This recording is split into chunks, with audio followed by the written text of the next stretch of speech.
Syederalun badan jalan utama di Dusun Hijrah Desa Bayan, Kecamatan Rantau Selamat, Kabupaten Aceh Timur, nyaris tak bisa dilalui kendaraan warga karena abrasi semakin parah.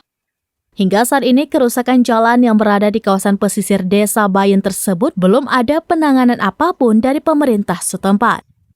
Salah seorang warga Damiri pada Jumat 22 September 2023 mengatakan selama musim penghujan ini abrasi badan jalan Dusun Hijrah tersebut semakin parah.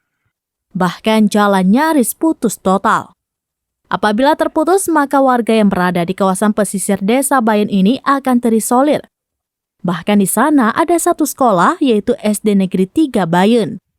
Sementara itu, sejak abrasi terjadi hingga saat ini belum ada penanganan apapun dari Pemkab Aceh Timur. Jalur ini merupakan satu-satunya jalan yang ada di sana. Jika jalan ini terputus, maka masyarakat di sana tak bisa menuju pusat pasar. Masyarakat di sana berharap kerusakan jalan ini segera ditangani dengan cepat oleh Pemkab Aceh Timur ataupun Pemprov Aceh. Jika tidak ditangani sekarang, maka abrasi semakin parah dan otomatis jalan akan terputus serta masyarakat desa tersebut terancam akan terisolir.